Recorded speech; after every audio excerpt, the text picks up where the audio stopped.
ठाकुर जी एक दिन खेल रहे सब सखान के संग,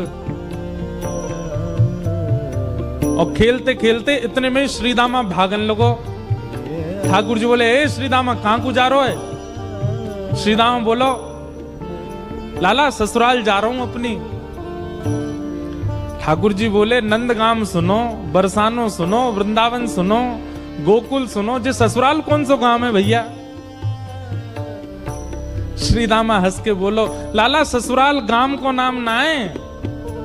तो बोले, फिर कहा है ससुराल? बोले, जब ब्याह है जाए ना तो अपनो घर तो पीहर है और पत्नी को घर जो है क्या वो ससुराल है। ठाकुर जी बोले, जे पत्नी कौन होवे? बोले, लाला जैसे नंद बाबा की तेरी मैया यशोदा पत्नी है, ऐसे ही मेरा ब्याह है रो, मैं पत्नी लेवे जा रहा हूं, तो पत्नी के घर को ससुराल के में। ठाकुर जी गए श्रीदामा के पास, ओए श्रीदामा मेरो ससुराल कौन सा है? मेरे ससुराल को नाम बता। श्रीदाम बोलो, मुंह का पता तेरा ससुराल कौन सा? तेरी बहू जहां की होगी वो ही तेरा ससुराल। बोले, मेरी बहू कहां है? श्रीदामा बोलो, लाला मुंह ते मत पूछे, मैया ते जाके पूछ। ठाकुर जी तो आज पहुंच गए सुबेरे ते ही, और यशोदा मैया से जाकर के रोने लगे। मैया बोली, काय गुरो रा लाला? बोले, मैया तेने मुझे इतनी बड़ी बात छिपाई। मैया बोली, कहा छुपा दियो मैंने? बोले, तेने मेरी ससुराल को नाम ना बतायो आज तक। मैं 3.5 बरस को बूढ़ा हो, अभी तक मुंह मेरी ससुराल ना पतो, और वो श्रीदामा अपनी ससुराल गए बहू लेवे। यशोदा मैया बोली, लाला तेरी संगत सुधारनी पड़ेगी, सबरे सखा तो दिन ब दिन बिगाड़ते जा रहे हैं। लाला तूने एक बड़ो है जा, तेरी ससुराल है जाएगी। ठाकुर जी बोले, बड़े कैसे हूं मैं? बोले, जब खुद दूध पीन लगेगो, खुद नहान लगेगो, खुद तैयार है जाएगो, घर के सब काम अन्य करने लगेगो, तू बड़ो है जाएगो, तेरो ब्याह करा दूंगी। महाराज वही दिना ठाकुर जी गए, अपने सबरे पुराने लत्ता कपड़ा लेकर के आए, धोने लगे उन्हें, अपने आप दूध पीने लगे, अपने आप भोजन करने लगे, अपने आप ही ऊट पटांग श्रृंगार करने लगे। शाम को बोले, मैया मैं बड़ो है गो, अब ब्याह करा दे मेरो। मैया बोली, वाह दिन में ही बड़ो है गो तू। मैया तो बोले, मैया देख तू बात ने मत बदले, बार बार मोते कह तू ऐसो कर तो ब्याह कराऊंगी, बड़ो है जा तो ब्याह कराऊंगी। अब सब काम मैंने कर दिए, घर के सब काम काज करने लगो मैं, देख अपना श्रृंगार खुद करके आऊं, देख कैसो लग रहा हूं मैं। मैया बोली, ओठ वारी चीज आंखन में लगा के आयो, आंख वारी ओठन में लगा के आयो, यूं करो बड़ो है गो मैं।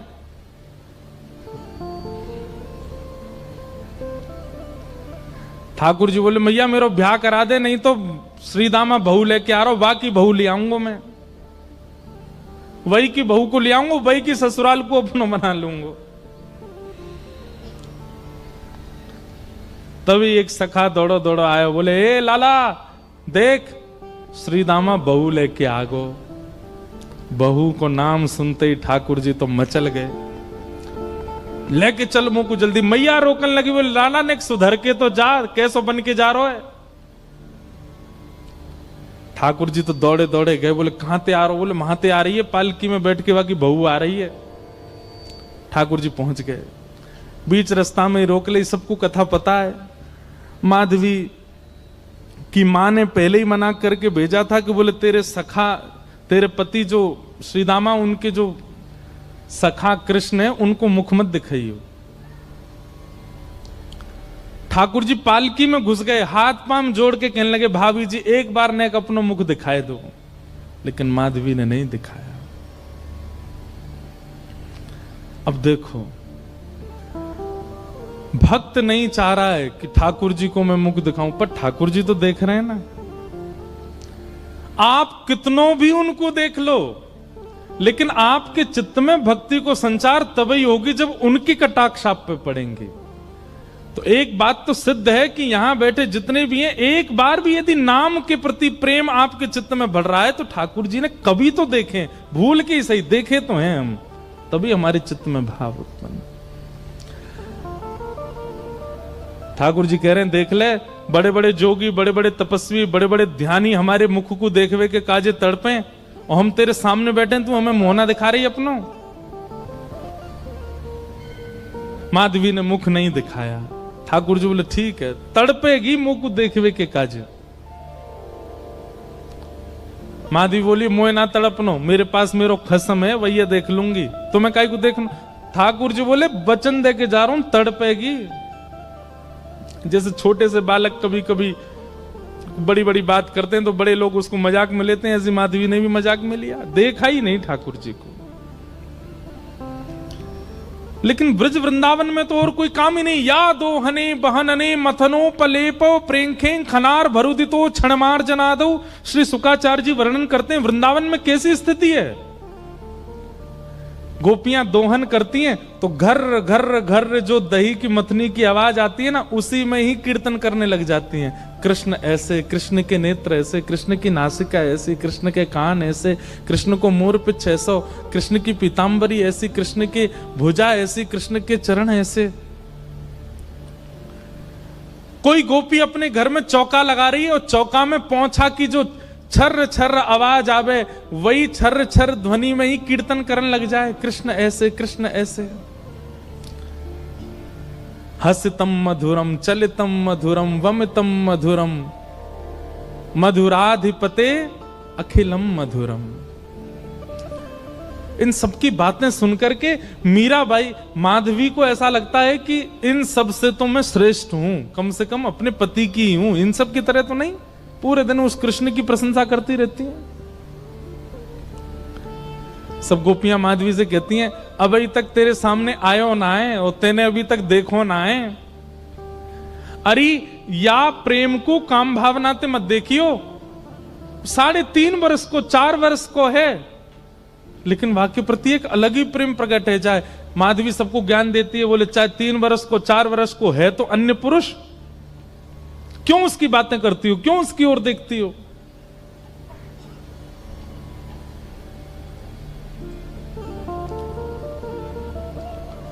लेकिन 24 घंटे गोपियों के बीच में रहती माधवी को और कोई चर्चा ही नहीं सुनाई देती। सब केवल कृष्ण की बात करती हैं, जल भरती हैं तो बैठती हैं तो भोजन बनाती हैं तो बतियाती हैं तो श्रृंगार करती हैं, तो हर समय कृष्ण कृष्ण कृष्ण कृष्ण। माधवी ने कुछ समय अकेले रहने का भी प्रण लिया, लेकिन अकेले रह नहीं सकती, जंगल है, कहां अकेली जावे, जाना पड़ता है उसको। अब यहां देखो, माधवी चाहती नहीं है ठाकुर जी के सन्मुख आना, वो चाहती नहीं चर्चा सुनना, लेकिन ठाकुर जी चाहते हैं ना। बस यही हमारी भक्ति का भाव है, ठाकुर जी बस चाह जाए हमारे लिए। अभी वो चाहे नहीं है, अभी तो प्रयास हमारी ओर से चल रहा है। जिस दिन उनका प्रयास हो गया, उस दिन हमारी भक्ति सार्थक हो जाएगी। और वो प्रयास हमारे लिए करें, उसी के लिए सब नियम है।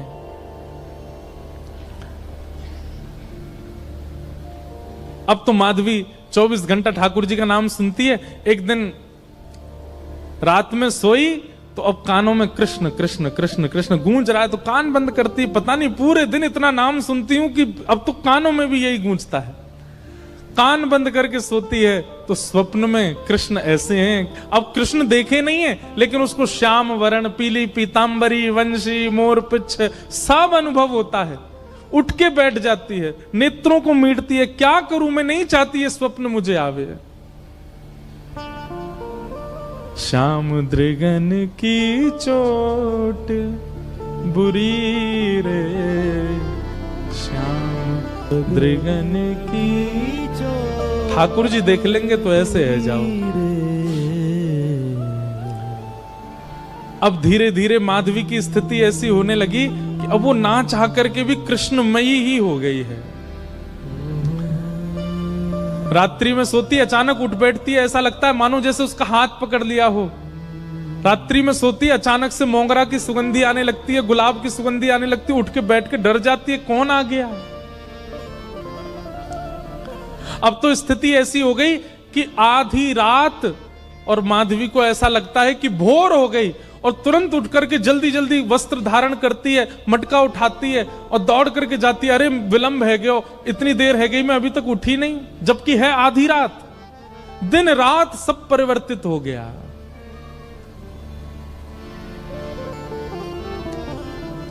पहुंच गई यमुना तट और यमुना तट जाकर के देखा एक भी गोपी नहीं है। तो माधवी को लगा कि मैं विलंब से आई हूं, सब शायद जल भर के चली गई हैं। जल भर के रोज जाती है माधवी, लेकिन आज पता नहीं उस पात्र में इतना भार कहां से आ गया कि स्वयं ही नहीं उठा पा रही है। इधर उधर देखने लगी, याचना करने लगी, कोई तो आवे, कोई तो उठा दे। आधी रात उसके लगा है कि अभी भोर हो गई है और तभी कोई नहीं है वहां। नंद नंदन श्याम सुंदर चलते हुए आ रहे हैं माधवी के पास। मैं एक बात कहता हूं बंधुओं, आप बच नहीं सकते ठाकुर। उनका नाम है कृष्ण, करशतीति कृष्ण। आप नेत्र बंद कर लोगे तो वो ऐसी बात बोल जाएंगे कान में कि कान से उनके हो जाओगे।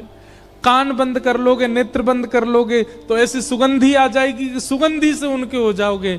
नाक, आंख, कान सब बंद कर लोगे तो आपके अधर पर एक ऐसा रस टपका देंगे कि उससे उनके हो जाओगे। मुख भी बंद कर लोगे तो केवल एक उंगली से आपका स्पर्श करके चले जाएंगे, स्पर्श से उनके हो जाओगे। कहां तक बचोगे?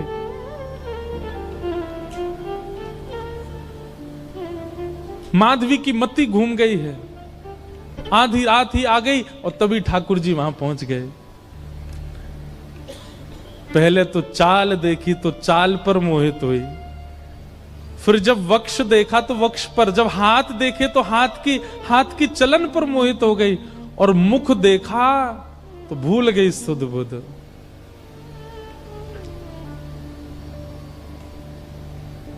ठाकुर जी आए और आकर के मंद मुस्काए के बोले, हेरी गोपी उचाए ना पा रही, चल ले मैंने एक हाथ लगाए दूं, उचाले याकू। और एक तरफ से माधवी ने मटकी पकड़ी और दूसरी तरफ से ठाकुर जी आकर के नन्हे से गोपाल जी ने जैसे ही हाथ लगाया मटकी उठने लगी। लेकिन मटकी पर नेक सहारा देते माधवी रख लेती, ऐसा नहीं।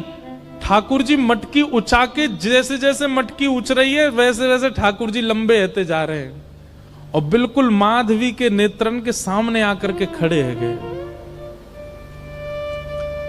कटाक्ष नेत्रों के सामने कोई गोपी टिक नहीं पाती और माधवी को ठाकुर जी प्रत्यक्ष देख रहे हैं, सामने खड़े है के। और वो एक क्षण के लिए जो रूप माधुरी का दर्शन हुआ, वो दर्शन देकर के ठाकुर जी खिलखिल करते हुए भाग गए वहां से। अब माधवी चाहती है कि पीछे भागें, लेकिन पैर स्तब्ध हो गए। माधवी चाहती है कि चिल्लाए कि रुक जाओ, पर बोल नहीं पा रही है। माधवी चाहती है कि इधर गए मैं नेत्र घुमा करके देख लूं, पर नेत्र घूम नहीं पा रहे। पूरा शरीर मानो जैसे एक स्थूल स्तब्ध एक मूर्तिमंत की तरह खड़ा हो गया। केवल नेत्रों से अश्रु गिर रहे हैं, कुछ नहीं कर पा रही, बेसुध है माधवी।